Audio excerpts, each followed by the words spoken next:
நடக்காதானா நடக்கும். அதாவது great multitude of believers to be save. அந்த காலத்தில் கோடிக்கணக்கான மக்கள் வந்து ரட்சிக்கப்பட போறாங்க.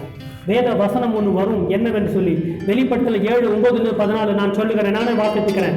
இவைகளுக்கு பின்பு நான் பார்த்த போது இதோ சகல ஜாதிகளிலும் ராப்சரிலிருந்து ரட்சிக்கப்பட்ட, ராப்சருக்கு முன்னால ரட்சிக்கப்பட்ட நான் இல்லை, அவங்க சொல்லப்படுகிறது சகல ஜாதிகளிலும் கோத்திரங்களிலும் ஜனங்களிலும் பாஷைக்காரர்களும் வந்ததும் ஒருவனும் எண்ணக்கூடாததுமான திரளான கூட்டமாகிய ஜனங்கள் வெள்ளை அங்கிகளை தரித்து தங்கள் கைகளில் குருத்தோர்களை பிடித்து சிங்காசனத்திற்கு முன்பாக ஆட்டுக்குட்டியானவர்கள் முன்பாக நிற்க கண்டேன். இவங்க யாரும் தெரியுமான்னு ஒரு தேவதூதன் கேட்பார்.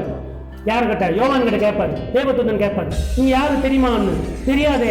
அதுக்கு வந்து 14ஆம் வசனம் யோவான் சொல்றாரு, அதற்கு நான் ஆண்டவனே அது உமக்கே தெரியும் என்றேன். அப்பொழுதும் இவர்கள் மிகுந்த உபத்திரவத்திலிருந்து வந்தவர்கள். இவங்கெல்லாம் யாரா? ட்ரிபுலேஷன் காலத்துல ரட்சிக்கப்பட்டவர்கள். நாமெல்லாம் எங்க இருக்கிறோம்? ராப்சர்ல எப்போ எடுத்துக்கொள்ளப்பட்டு தேவனுடைய பரலோகத்தில் இருக்கும். இவங்க நிக்கிறாங்களாம். இவர்கள் மிகுந்த உபத்திலிருந்து வந்தவர்கள்.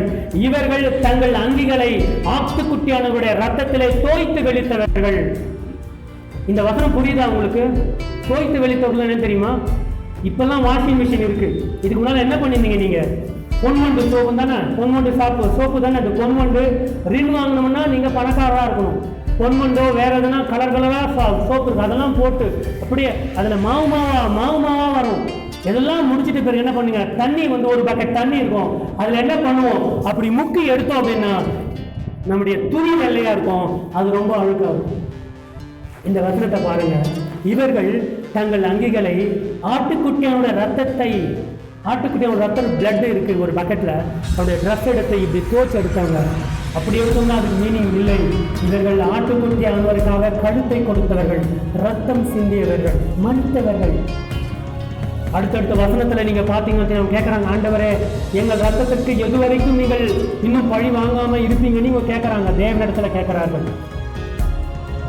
அப்போ ரட்சிக்கப்பட முடியும். நான் சொல்லுகிறேன், அதுதான் நான் இப்போ ஆரம்பத்தில் சொன்னது.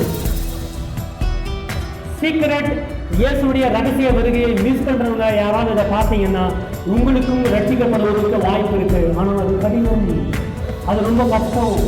அது நீங்க வந்து உங்கள் இயேசுக்காக கழுத்தை நீங்க ஒப்பு கொடுக்கணும். கொடுக்க தயாரா? நமக்கு அந்த விஷயமே வேண்டாம். அவர் வருவதற்கு முன்பாக என்ன பண்ணணும்? எடுத்துக்கொள்ளப்பட வேண்டும்.